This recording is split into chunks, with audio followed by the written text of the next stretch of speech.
இன்றைக்கி என் பொண்ணுக்கு பட்டர் எப்படி எடுக்கிறதுன்னு தான் நான் சொல்லி கொடுத்துருக்கேன்.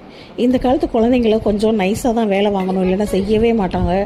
என் நேரமும் ஃபோனுன்னே உட்காந்துருக்குறாங்களா, படிப்புன்னு அவங்கள கொஞ்சம் ரிலாக்ஸ் பண்ணுறதுக்கு நம்ம இந்த மாதிரி வேலைகள் வாங்கலாம். இன்றைக்கி பட்டர் எப்படி எடுக்கிறதுன்னு என் பொண்ணுக்கு நான் சொல்லி கொடுத்துருக்கேன். ஆடையெல்லாம் கலெக்ட் பண்ணி வச்சு ஃப்ரிட்ஜில் வச்சுட்டு அதை எப்படி மிக்சியில் போட்டு அரைக்கணுங்கிறது தான் இன்றைக்கி சொல்லி கொடுத்துருக்கேன்.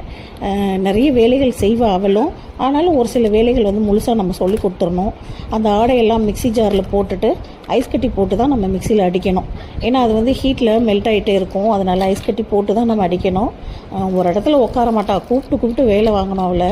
இந்த மாதிரி நல்லா அடிச்சிட்டோம்னா ஒரு 2-3 டைம் நல்லா மிக்சியில் அடிச்சிருங்க. ஒரு நிமிஷம் கேப்பில் விட்டு அடிச்சிட்டோம்னா அது அப்படியே ஆடை மிதந்து மேலே வந்துடும் பட்டராக.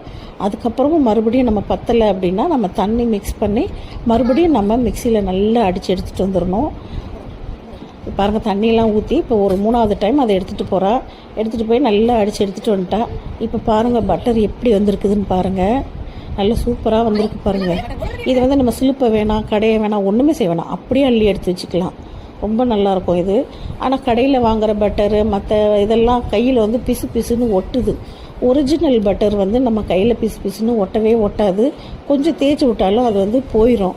ஆனால் கடையில் வாங்குறதெல்லாம் பிசுனே தான் இருக்கும் எந்நேரமும். இது வந்து பசு நெய், பசு வெண்ணெய், சூப்பராக இருக்குது பாருங்கள். வாசனை வந்து அந்த வீடே தூக்குது, அவ்வளோ வாசனையாக இருக்குது.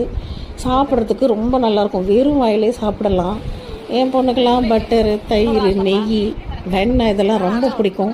3 நேரம் அதையே சாப்பிட சொன்னால் கூட அப்படியே சாப்பிடுவேன். இதெல்லாம் உடம்புக்கு ரொம்ப நல்லது, உடம்புக்கு குளிர்ச்சியும் கூட. அல்சர் பிரச்சனைலாம் வரவே வராது. தாராளமாக இதை நம்ம ஃப்ரெஷ்ஷாகவே சாப்பிடலாம். இதை நெய்யாக வச்செல்லாம் சாப்பிடணும்னு அவசியம் இல்லை, கொஞ்சம் இருக்கிறதுனால அப்படியே சாப்பிட்றலாம். எல்லாருமே குழந்தைங்களுக்கு வேலைகளை சொல்லிக் கொடுங்க, அவங்க உடம்புக்கும் இது ரொம்ப நல்லது.